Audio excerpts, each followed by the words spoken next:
저와 계신 분과 인사 한번 하겠습니다. 예수님이 그리스도십니다.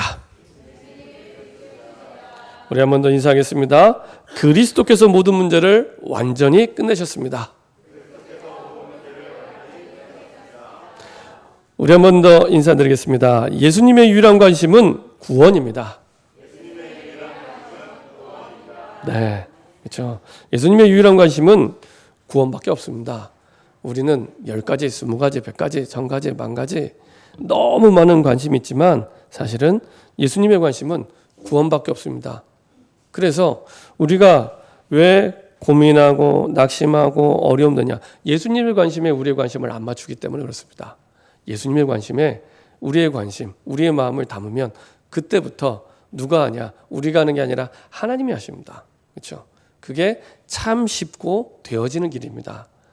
그래서 뭔가 부딪혔을 때, 안 될 때, 고민될 때, 갈등될 때는 언제든지 하나님께 질문하시면 됩니다. 내가 예수님의 관심 속에 내가 있는가? 예수님의 관심이 나의 관심이 맞는가? 지난번에 말씀드린 대로 간단하게 테스트해 보시면 금방 확인이 됩니다. 내 관심과 예수님 관심이 맞는지가 확인이 됩니다. 종이 한 장을 꺼내서 한번 쭉 적어보세요. 지난 한 주간, 지난 한 달 동안 내가 돈을 어디에 제일 많이 썼는가 적어보시면 됩니다. 물질 있는 곳에 마음이 있습니다. 그렇죠? 우리가 주일날 매주마다 예수는 그리스도십니다. 그리스도께서 모든 문제 끝내셨습니다. 그리고 예수님의 관심은 구원밖에 없습니다. 하지만 현실로 내려간 제자들에게 다른 관심에 늘 있었던 것처럼 우리의 마음은 그곳에 있습니다. 그거 바꾸면 됩니다. 그리고 경제는 사람마다 다를 수 있으니까요. 시간은 공평합니다. 우리의 시간 어디에 사용하고 있는가? 그렇죠? 우리 마음에 있는 곳에 시간 쓰고 있거든요. 대부분 인터넷에, 핸드폰에, 게임에, 그 다음에 드라마에 여러 가지 많은. 근데 진짜 예수님의 관심이 있는 곳에 우리의 시간을 사용하고 있는가? 적어보시면 금방 답이 나옵니다. 거기에서부터 시작하시면 됩니다. 그래서 예수님의 유일한 관심, 구원이 있습니다. 그래서 어떤 분은 그런 말씀도 하시더라고요. 전도가 너무 어렵고 잘 안 되고. 그러면 이제 반문합니다. 그 관심이 어디에 있는지 실제적으로 확인해 보라고 얘기합니다. 그러면 금방 답이 나옵니다. 그래서 내 관심을 진심으로 예수님이 원하시는 구원에 담으면 전도는 시작이 됩니다. 진짜 담으면 됩니다. 그냥 담지 마시고 진짜 담으면 됩니다. 진짜 담고 어떻게 담으면 되냐요? 우리의 시간, 우리의 경제를 거기에 담고 시작하시면 됩니다. 그러면 됩니다. 그러면 구원은 전도는 내가 하는 게 아니라 하나님이 하시는 거기 때문에 하나님이 이루시는 것을 보게 됩니다. 이렇게 해서 살리는 사람이 되어지게 됩니다. 그래서 하나님은 항상 나를 먼저 살리기 원하시고 나를. 그리고 내가 살아날 때 반드시 내 현장이 살아납니다. 나의 가정이 살아나고 나의 만나는 만남이 살아나고 그리고 내 직장이 살아나게 됩니다. 내가 사는 지역이 반드시 살아납니다. 그리고 그것을 통해 세상을 살리도록 하나님이 인도하십니다. 이렇게 계속해서 3년 동안 예수님과 먹고 자면서 제자들과 함께하면서 예수님의 유일한 관심이 어디 있는지를 끊임없이 말씀하고 계시는데 제자들은 특별히 현실로 내려온 제자들은 여전히 다른 곳에 관심이 있습니다. 사람들의 그 관심과 똑같은 관심을 가지고 살아가게 됩니다. 사람들의 관심은 어디 있냐? 항상 나. 그렇죠? 항상 나. 그렇죠? 그리고 항상 나에 있다 보니까 항상 창세기 6장에 물질이 있을 수밖에 없습니다. 내가 살아야 되니까. 그렇죠? 그리고 그러다 보니 창세기 11장에 바벨탑을 막 쌓아 올라갑니다. 근데 그 성공이 참된 성공이면 좋겠지만 거짓 성공을 향해서 달려가는데 그거를 모르고 막 쌓아 올라갑니다. 쌓아 올린 만큼 떨어질 때는 충격이 크겠죠. 이렇게 예수님과 동행하면서 세상 사람들의 관심과 똑같은 상황 속에 살아가게 되죠. 저도 그랬습니다. 교회를 다니면서 복음을 잘 모르고 구원을 잘 모르고 그러니까 당연히 예수님의 관심이 구원에 있구나. 구원에만 있구나. 이것도 모르고 다니다 보니 교회를 다니는 나나 교회를 안 다니는 친구나 똑같아요. 관심이. 현실에 가면 관심이 똑같아요. 다른 게 하나도 없습니다. 구별하기가 어려워요. 구별하기가 어려울 만큼 똑같아요. 학교에서도 똑같고 직장에서도 똑같고 똑같아요. 그렇게 살아가게 됩니다. 그게 제자들의 삶이었습니다. 그러다 보니 용서할 수가 없는 거예요. 1만 달란트 빚진 자로 우리가 죄사함을 받았는데 100데나리온 빚진 사람의 목을 붙잡고 흔드는 것처럼 용서가 안 되는 겁니다. 그렇죠? 우리가 그렇습니다. 우리가 내 목숨과 지난주에 말씀드린 내 목숨과 우리 가족의 목숨을 다 없이 해도 죽어도 갚을 수 없는 죄사함을 받았습니다. 그리고 구원을 받았습니다. 근데 그 은혜는 다 잊어버리고 100데나리온 빚진 그 사람의 목을 잡고 흔드는 것처럼 정죄하고 판단하고 행위를 가지고 그게 기준이 돼서 얘기합니다. 그게 또 말을 하면 또 맞는 말이거든요. 근데 복음과 안 맞고 하나님의 은혜와 말씀과 안 맞습니다. 그러다 보니 우리도 모르게 사실은 그 용서할 수 있는 자격도 없는 우리가 사실은 용서하냐 못하냐 이걸 얘기하고 있고요. 더 중요한 건 이 사람을 변화시킬 수 없는 내가 이렇게 정죄하고 싸우고 갈등하고 있습니다.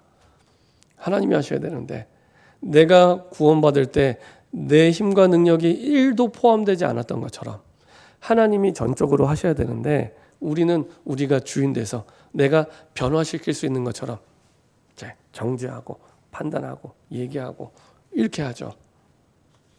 그래서 용서는 용서할 수 없는 일을 용서할 때 진짜 용서라고 얘기를 하잖아요. 1만 달란트 빚진 자, 우리가 받은 죄상과 구원을 생각하면 세상에 용서 못할 사람은 아무도 없습니다. 하나님 입장에서 얘기하면은 생명이 아직 붙어 있다면 하나님의 용서와 구원이 아직 남아 있는 겁니다.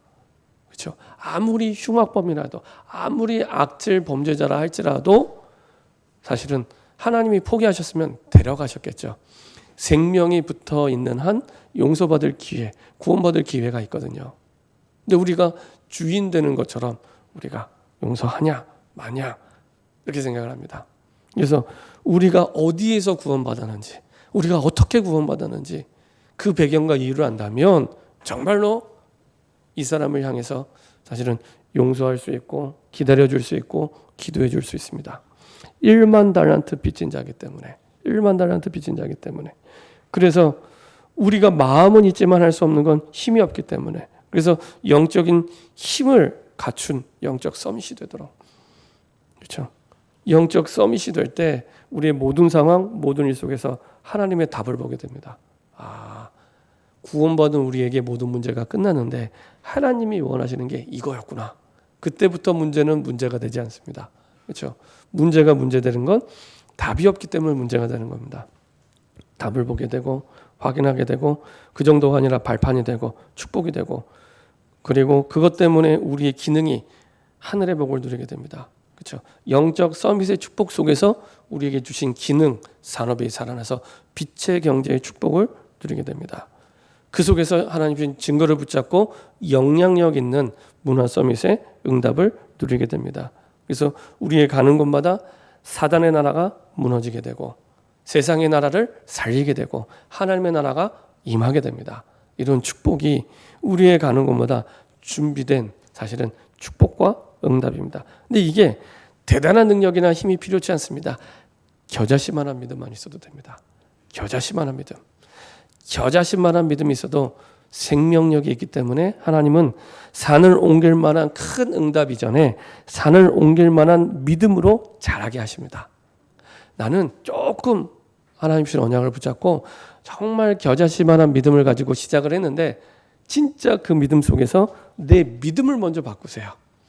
산을 옮길 만한 믿음으로 자라게 하시고 생명이 있기 때문에 자라게 하시고 이것이 산을 옮길 만한 믿음의 증거가 되게 하십니다. 그래서 그것을 통해 세상을 바꿔가시고 세계복음화를 이루어 가십니다. 이런 믿음의 축복 속에 하나님이 저와 여러분들을 불러주셨습니다. 자, 오늘 18장 1절에 보면은 예수님이 여전히 계속해서 중요한 말씀과 메시지를 하지만 제자들은 여전히 예수님의 그 말씀에는 관심이 없이 다른 곳을 향하고 있습니다. 오늘 보던 18장 1절에 보면 이렇게 말씀하고 있습니다. 그때의 제자들이 예수께 나와 이르되 천국에서는 누가 크니이까. 이전에 예수님이 굉장히 중요한 말씀을 하셨거든요. 그 인자가 죽임을 당하고 제3일에 살아나리라. 예수님의 그 죽으심과 부활에 대해서 말씀하셨는데 그것조차도 자꾸 곡해를 하게 돼요. 오해를 하게 돼요. 어떻게 하게 되냐? 이 제자들의 천국에서는 누가 크니까 이게 꾸준히 계속 가지고 있는 제자들의 관심입니다. 예수님이 무슨 말씀을 하시거나 내 관심을 가지고 계속 달려가는 겁니다. 그 말씀도 심지어는 내 관심에 붙여서 이해를 하고 해석을 해요. 그래서 나중에 말씀드리겠지만 예수님이 죽으시고 부활하셔서 드디어 이제 제자들이 생각하는 세상의 나라, 세상의 왕국을 만드신 이렇게 계속 예수님은 영원한 하나님의 나라를 두고 말씀하셨는데 세상의 나라, 세상의 왕국 그것을 이루어서 로마의 압제로부터 벗어나서 예수님이 왕의 자리에 오르면 나는 왼쪽 자리에, 오른쪽 자리에 늘 생각과 관심이 거기에 있는 겁니다. 자, 우리 한번 말씀을 찾아보겠습니다.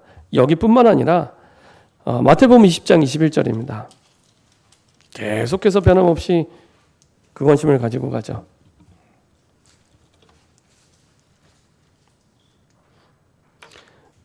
마태복음 20장 21절입니다.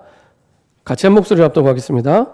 예수께서 이르시되 무엇을 원하느냐 이르되 나의 이 두 아들을 주의 나라에서 하나는 주의 우편에 하나는 주의 좌편에 앉게 명하소서. 이 말을 하는 사람이 누구냐? 윗부분에 20절에 나와 있지만 세베대의 아들의 어머니입니다. 세베대의 아들의 어머니. 세베대의 아들, 그 아들들이 누굽니까? 예수님의 제자 두 명이죠. 예수님의 제자 두 명. 야고보와 요한입니다. 근데 이 세베대의 아들의 어머니가 누구냐? 살로메입니다. 살로메. 살로메는 누구냐? 예수님의 어머니와 자매지간입니다. 다시 말하면 예수님이 조카예요, 조카. 조카한테 가서 이제 부탁을 한 겁니다. 보니까 확실히 뭔가 능력을 행하는 게 다르거든요. 아, 우리가 기다리던 그 메시아구나. 근데 그 메시아가 어떤 메시아? 정치적인 메시아. 자, 이스라엘 사람들이 다 가지고 있는 사상, 메시아가 와서 이 땅에 건설할 것이라고 생각했던 그 지상 왕국의 그 세상 나라의 메시아, 이걸 생각하는 겁니다. 그러니까 될 것처럼 보이니까 이제 와서 이제 치맛바람을 일으키면서 아들을 청탁하는 겁니다. 이게 나중에 그 자리에 가면 한 자리는 우리 아들, 또 한 자리는 또 다른 아들. 그래서 우리 조선 시대로 얘기하면은 이제 네가 왕이 되면 한 사람은 우의정, 한 사람은 좌의정. 그 자리에 앉혀달라. 이렇게 치맛바람을 가지고 얘기하는 겁니다. 자, 이렇게 그 어머니, 그 두 아들 여전히 변함없이 똑같은 생각을 가지고. 근데 이게 이스라엘 사람들의 누구나 가지고 있는 보편적인 생각입니다. 근데 여전히 변함없이 그 생각을 가지고 그 기준을 가지고 살아가고 있는 거죠. 자, 22장 24절입니다. 누가복음 22장 24절입니다.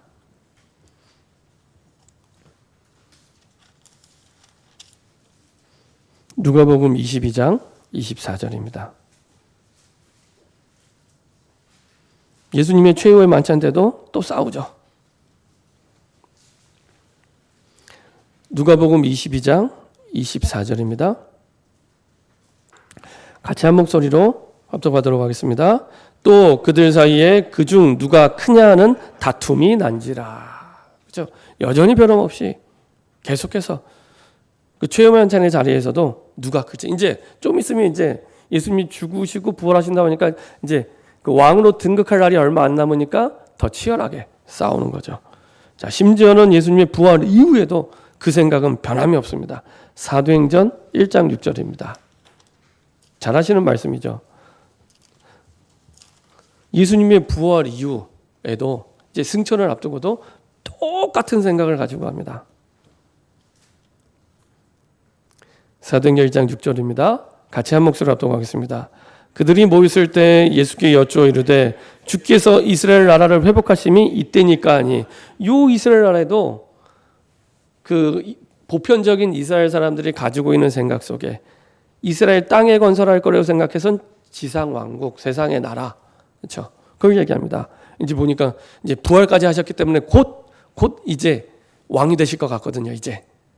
그러니까 이제 또 얘기하는 겁니다. 거기에 대한 예수님의 대답은 때와 시기는 아버지께서 자기의 권한해 주셨으니 너희가 알 바 아니요. 몰라도 돼. 몰라도 아무 상관없어. 몰라도 아무 상관없는 거기에 인생의 가치를 두고 모든 가치를 두고 달려가고 있는 겁니다. 예수님께서는 그 내용을 아시고도 사도행전 1장 8절에 말씀을 하시죠. 자, 이렇게 제자들이 끊임없이 세상의 생각과 똑같은 틀린 생각 속에 살아가게 되고 여기에 각인된 영적 문제를 가지고 계속 살아가게 됩니다. 그렇죠? 중요한 건 제자들은 틀린 생각, 세상의 생각이 틀렸다는 그 생각이 자기들은 몰라요. 그리고 계속 똑같은 틀린 생각, 지금 모르는 겁니다. 모르고 계속 그 생각을 가지고 가는 겁니다. 너무 예수님의 생각과 안 맞는데 그 틀린 생각을 너무 맞다고 생각을 하고, 왜? 나가보니까 다 현실에 다 똑같이 그렇게 생각을 하고 있는 거예요. 우리는 다수결의 원칙이 진리라고 생각을 하잖아요. 뭐 보니까 다 사람들이 다 똑같은 그 생각 갖고 있으니까 이제 그게 맞다고 오랫동안 각인돼요. 근데 이게 하나님 말씀 앞에서 말씀이 기준되지 않으면 분별이 안 됩니다. 하나님의 말씀이 기준이 되지 않으면 내 생각이 너무 많은 거예요. 너무 많은 거예요. 근데 그게 틀렸다는 생각을 전혀 안 해요. 예수님과 같이 살고 있는데, 기적도 봤는데, 능력도 봤는데, 예수님의 말씀을 직접 듣고 있는데도 여전히 내 생각이 너무 틀렸는데 틀렸다는 생각, 심지어는 말씀을 받아도 자꾸 말씀을 내 편에서 곡해하면서 들어요. 근데 이렇게 신앙생활하는 분들이 너무 많아요. 너무 많습니다. 그래서 세상에 틀린 생각이 오래되면서 각인돼 있는데, 각인 아시죠? 뼈에 새겨져 있는데, 그래서 이게 영적 문제가 되는데 답을 그리스도가 아니라 다른 데서 찾고 있습니다. 그래서 늘 변함없이 제자들은 누가 크니까 이 생각을 가지고, 근데 이게 본인은 틀렸다고 생각을 안 하는 거예요. 세상의 현실에 나가보니까 다 그렇게 생각하고 있거든요. 그 야심, 시기심, 그 속에서 나오는 경쟁심, 이런 것들을 가지고 살아가게 됩니다. 자, 여기에 대한 예수님의 답입니다. 여기에 대한 예수님의 답. 우리 2절부터 4절 같이 한 목소리로 읽어보도록 하겠습니다. 마태복음 18장 2절부터 4절입니다. 예수께서 한 어린아이를 불러 그들 가운데 세우시고 이르시되 진실로 너희에게 이르노니 너희가 돌이켜 어린아이들과 같이 되지 아니하면 결단코 천국에 들어가지 못하리라. 그러므로 누구든지 이 어린아이와 같이 자기를 낮추는 사람이 천국에서 큰 자니라. 예수님께서 지난주에 말씀드린 대로 너무 못 알아들으니까 시청각 교육을 시작하십니다. 어린아이를 데려다 놓고 아예 말로만이 아니라 어린아이를 데려다 놓고 보여주면서 이제 시청각 교육을 시키는 겁니다. 봐, 이 어린아이와 같은 자가 제일 큰 자, the greatest, 최고로 가장 큰 자야. 이렇게 말씀하시는 겁니다. 돌이켜 어린아이와 같이 되라. 돌이키라는 거죠. 바꾸라는 겁니다. 어린아이와 같은 자가 큰 자니라. 천국에서 큰 자니라. 어디로 어떻게 돌이키냐요? 예수님의 가르침과 교훈을 그대로 어린아이처럼 받는 사람. 그러니까 말씀을 받고 있는데 그대로 안 받아요. 거기에 자꾸 내 생각을 붙이고 내 형편을 붙이고 내 사정을 붙이고 자꾸 예수님의 말씀을 나와 안 맞는다고 생각을 해요. 그렇죠? 예수님의 가르침과 교훈을 그대로 받는 사람. 이 어린아이와 같은 자죠. 그렇죠? 지난주에 말씀드린 대로 2-3살 되는 아이들을 보고 침대에서 뛰어내려 하면은 아이들은 바로 뛰어내립니다. 왜요? 아빠의 말을 믿고. 그렇죠? 거기에 계산하거나 토달거나 뭐 이렇게 측정하거나 침대 높이가 몇 미터인데 내가 여기서 떨어지면 적어도 다리가 부러진데 이런 생각 안 합니다. 그냥 아빠의 말을 믿고 뛰어내립니다. 그렇죠? 하나님의 말씀을 믿는 믿음은 어린아이와 같이 믿는 믿음은 그런 믿음입니다. 그렇죠? 그 믿음. 그리고 그 믿음을 가지고 있을 때 부모님의 보살핌을 짓고 진짜 믿고 의지하는 거기 때문에 염려가 없어져요. 염려가 없어져요. 가태어난 아이들이 뭐 먹고 살지? 어떻게 살지? 내가 어떻게 집을 사지? 이런 고민을 할까요? 안 할까요? 안 하죠. 부모님이 보살피고 있는데. 그죠? 그죠? 그 믿음의 축복 속에 들어가게 됩니다. 내가 어떻게 하지? 이렇게 하지? 저렇게 하지? 이게 사라지기 시작합니다. 염려라는 말은 원래 그 원어의 뜻이 마음을 둘로 나뉘어지는 이게 염려거든요. 늘 마음이 둘로 나뉘어져서 이게 갈등하고 고민하는 이게 사라지기 시작합니다. 내 이름으로 어린아이를 하나 영접하는 것, 곧 나를 영접함이니, 이만큼 이 어린아이 하나를 한 명을 받아들이는 이것이 얼마나 중요한지를 하나님의 나라와 연결해서 말씀하시죠. 누구든지 나를 믿는 자는 믿는 이 작은 자 중 하나를 실족해 하면 차라리 연자 맷돌이 그 목에 달려서 깊은 바다에 빠뜨려지는 것이 나으니라. 실족하게 하는 일들이 있음으로 말미암아 세상에 화가 있도다. 실족하게 하는 일이 없을 수는 없으나 실족하게 하는 그 사람에게는 화가 있도다. 하나님이 얼마나 중요하게 생각하냐? 얼마나 중요하게 생각하냐? 누구든지 나를 믿는 이 작은 자 하나를 실족하게 하면, 여기서 실족하는 그 믿음은 이제 죄와 결부된 믿음, 하나님의 구원과 결부된 믿음입니다. 그래서 앞부분에 우리가 말씀을 나눴지만은 자기를 낮추는 사람이 천국의 큰 자니라 이렇게 말씀드렸잖아요. 여기를 자기를 낮춘다는 것에는 세상이 말하는 겸손이 아니라 1만 달란트 빚진 죄인이기 때문에 낮출 수밖에 없는 겁니다. 그래서 하나님의 나라와 결부되어 있고 하나님의 구원과 결부되어 있습니다. 그래서 이 믿음, 하나님의 구원과 결부되어 있는 그리스도를 믿는 믿음을 실족해 하는 그 사람은 차라리 연자맷돌, 그 연자맷돌이 그 목에 달려서 깊은 바다에 빠뜨려지는 것이 나으니라. 그 연자맷돌은 너무 무거워서 사람이 들 수 없어서 그 당시에 짐승들이 끌고 다닐 만큼의 무게입니다. 그리고 요 연자맷돌을 메고 깊은 바다 속에 빠지는 것은 그 당시에 가장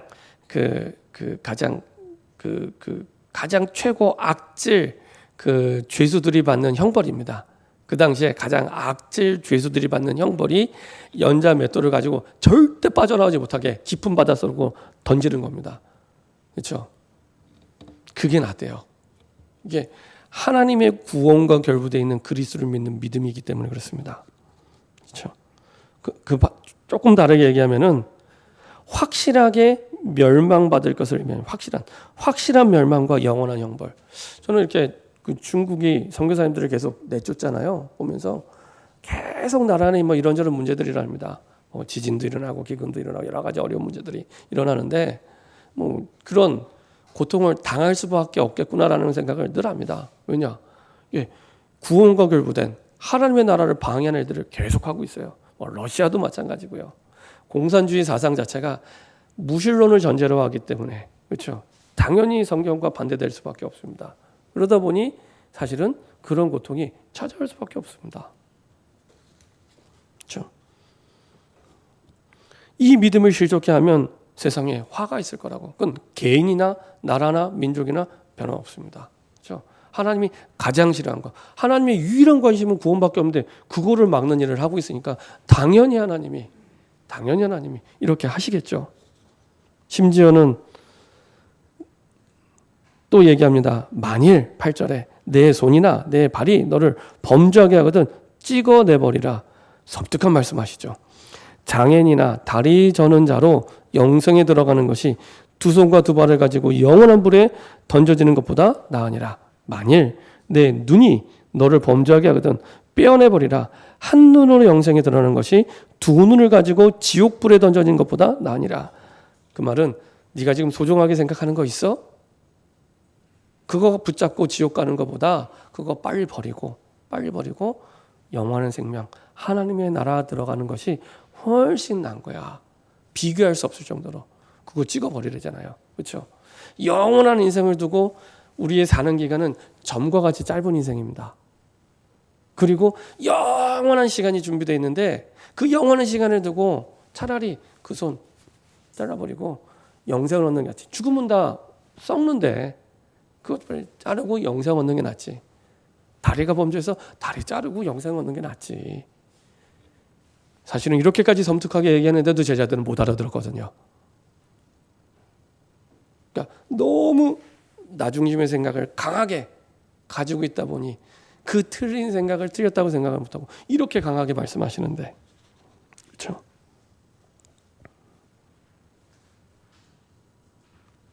이 작은 자 중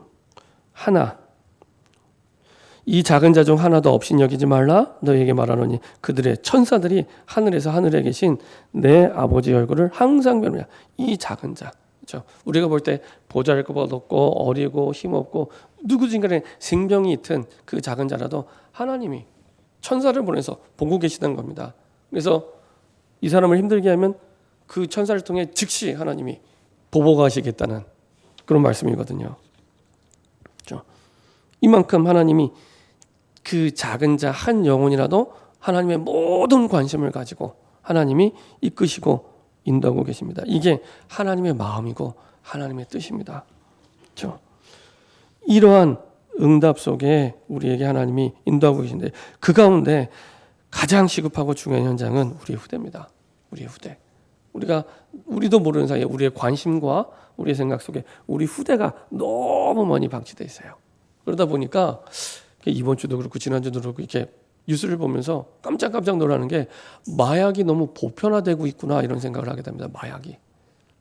얼마 전에도 그 연예인 한 명이 이렇게 마약 때문에 잡혀 들어가게 되는데 뭐 본인의 집에서 뭐 한 1,000명분 필로폰을 압수해서 이렇게 가져갔다고 하는데 너무 쉽게 이제는 마약을 접해요. 마음만 먹으면 언제든지 마약을 접할 수 있는 시대가 됐습니다. 그 뉴스에 보니까 그 병원에서 쓰는 이제 마약 약품들을 가지고도 많이 악용을 한다 그러더라고요. 뭐 마약 중독자들 입장에서는 뭐 어떻게든지 마약을 구해야겠다는 갈급한 심령이 있기 때문에 병원을 통해서도 구해요. 이렇게 동네에 아주 허름한 병원 있잖아요. 이런 병원에 가서 이제 자기 이제 마약을 구하는 이런 부분들을 얘기하면 이제 아는데도 병원에서 마약 성분이 있는 그 약을 처방해 준다 그러더라고요. 합법적으로. 근데 병원 입장에서는 병원 수가가 올라가니까 당연히 해주고, 그렇죠? 이익이 목적이니까. 마약이 목적인 사람은 그렇게 해서 또 마약을 합법적으로 또 얻고 약국에 가서 사는 겁니다. 이게 보편화돼서 아이들 생각, 마음, 삶 속에 계속 파고 들어갑니다. 이게요, 특별히 10대, 20대들 사이에 굉장히 많이 보편화되고 있습니다. 그러면 이미 미국 같은 나라는 마리화나 같은 경우에는 합법이잖아요. 유학 갔다가 돌아오면서 다 이제 자꾸 전달하는 거죠. 전도하는 거죠. 뭐 유럽은 더 이상 막을 수 없는 상태가 됐고요. 유럽은. 그러다 보니까 계속 이게 물밀듯이 들어오는데 복음이 아니면 막을 수 없습니다. 이 마약의 별명이 마귀약이잖아요. 마귀약. 복음이 아니면 막을 수 없는, 계속 시작은 호기심으로 하는데 그 끝은 걷잡을 수 없이 무너지기 시작합니다. 네, 이런 일들이 너무 급속도로 계속해서 오히려 코로나 시대를 거치면서 온라인 시대가 되니까 더 빨리 그렇죠? 많은 영적 문제들에 대한 답을 마약을 통해 얻으면서 그것을 해결하고 있습니다. 그래서 너무 시급하고 중요하구나, 우리 후대. 그래서 우리 후대들이 올바르게 모여서 훈련받을 수 있는 RUTC 운동이 시작될 수 있도록, 그리고 우리의 후대들이 올바르게 영적인 힘을 가진 영적 서밋으로 키우는 서밋 운동이 일어날 수 있도록, 그래서 노바디 운동, 아무도 도와주지 않아도, 부모와 누구도 도와주지 않아도 아무도 줄 수 없는 답을 주는 세상의 증인으로 설 수 있는 이런 주역으로 키울 수 있도록, 그러면요, 성경에 나와 있는 대로 하나님께서 왕 앞에 세우십니다. 이 시대 가장 중요한 사람 앞에 증인으로 하나님이 세우십니다. 그걸 통해 하나님은 우리 후대를 통해 세계화, 세계복음화의 축복과 응답들을 하나님이 누리게 하십니다. 그래서 우리 후대들이 237개 나라 우리 렘넌트를 살리는, 후대를 살리는 이런 응답 속에 있을 수 있도록 지속적인 이런 응답을 받을 수 있는 치유학교, 그리고 서밋 학교가 세워질 수 있도록, 특별히 앞으로는 금토일요일 시대라고 합니다. 금토일요일 시대. 그래서 이제 금요일부터 사람들이 다 세상을 떠나서 주일날 교회로 오지 않는 그런 시대가 됩니다. 이미 유럽이 그렇게 해서 교회가 무너져 내렸고요. 미국은 과도기에 있습니다. 우리나라도 마찬가지로 국민소득이 올라가는 만큼 사실은 금토 일요일 시대가 빨리 찾아오게 됩니다. 그래서 그 시대를 두고 우리 후대를 올바르게 훈련할 수 있도록 이런 준비가 반드시 필요합니다. 이번에 우리가 그 전도캠프 집회를 금요일, 토요일, 주일하는 것도 이유가 있습니다. 그런 차원에서 이걸 회복해야겠구나. 교회가 먼저 회복을 해야겠구나. 금요 기도회부터, 토요일 날 우리 렘넌트를 위한 훈련부터, 주일 날 예배부터. 그래서 금토 주일 날 전도캠프 집회를 하게 된 겁니다. 근데 아까 말씀드렸죠. 세상 사람들이 너무나 지극히 당연한 생각을 가지고, 그렇죠? 틀린 줄 모르고 살아갑니다. 그렇죠? 어떤 사람들은 여러 가지 환경과 상황 때문에, 그리고 직장과 일 때문에, 여러 가지 만남 때문에, 근데 그러면서 가장 중요한 것을 잃어버리게 만듭니다. 모르고, 틀렸다는 생각이 전혀 없이 모르고 살아가게 됩니다. 그래서 세상의 틀린 생각 속에 각인된 영적 문제 그대로 가지고 가게 됩니다. 제가 볼 때는 이게 가장 심각한 영적 문제입니다. 결론입니다. 역시 마찬가지로 지난주의 결론대로 예수님이 이 땅에 오신 것은 잃어버린 자를 찾아 구원하는 게 유일한 목적입니다. 그렇죠? 잃어버린 자를 찾아 구원하는 게 예수님의 유일한 목적입니다. 나중에 사도행전 1장을 지나면서 예수님의 제자들이 그제서야 예수님의 그 말씀, 소원 이걸 올바르게 깨닫기 시작합니다. 그래서 이 부분을 두고 먼저 잃어버린 내가 먼저 회복되도록, 특별히 이번에 특별 새벽기도를 통해 전도캠프 집회를 통해 내가 먼저 회복될 수 있도록, 그래서 하나님이 내게 원하시는 중요한 기도 제목을 붙잡고 집중하는 10월 한 달과 특별 새벽기도 시간이 되기를 바랍니다. 그리고 잃어버린 영혼이 회복될 수 있도록 코로나로 2년 3년 동안 예배가 멈춰져 있고 신앙생활이 멈춰져 있는 사람들이 굉장히 많아요. 그래서 얼마 전에 통계를 보니까 각 교단에서 다 총회를 했으니까요. 합동 교회만 하더라도 작년 한 해 동안 800교회가 없어졌습니다. 합동 한 교단에서만 교회가 800개가 없어졌어요. 막 교회를 세우는 운동을 하고 있는데 교회가 없어졌어요. 그 말은 그만큼의 사람들이 지금 어딘가에서 다 예배가 멈춰지고 신앙을 잃어버리고 방황하고 있는 겁니다. 그래서 그 잃어버린 영혼이 먼저 회복될 수 있도록 우리의 기도 제목부터 바뀌면 됩니다. 우리의 기도 제목 속에 내 가정에 잃어버린 영혼, 우리 가문에 잃어버린 영혼, 내 직장에 잃어버린 영혼, 내 지역에 잃어버린 영혼을 두고 먼저 기도가 시작될 수 있도록, 그리고 잃어버린 현장이 회복될 수 있도록 계속해서 70지역 전도운동을 두고 기도 모임이 진행되고 있습니다. 그렇죠? 우리 지역을 살리는 첫 시작이 기도 모임입니다. 사도행전 1장 12절에서 14절 기도 모임입니다. 여기에서부터 시작이 될 수 있도록, 그래서 내 지역, 내 현장에서도 이 기도 모임이 시작되어서 주님이 원하시는 잃어버린 자를 찾아 이 땅에 오신 예수님의 소원 따라 잃어버린 영혼과 현장을 살리는 새로운 시작이 되기를 소원합니다. 기도하겠습니다. 주님 감사합니다. 주님이 이 땅에 오신 이유와 목적을 다시 한번 붙잡게 하심을 감사드립니다. 우리의 생각, 우리의 마음에 갇혀서 주님의 관심과 마음을 놓치고 살았던 우리의 부분들이 새롭게 주님의 관심과 생각 속에 시작할 수 있도록 인도해 주옵소서. 예수님이 이 땅에 오신 그 이유를 붙잡고 잃어버린 나를 회복하고 잃어버린 영혼을 회복하고 잃어버린 현장을 회복하는 새로운 시작이 되게 하여 주옵소서. 감사드리며 주 예수 그리스도의 이름으로 기도합니다. 아멘. 찬송가 505장 찬양드리겠습니다.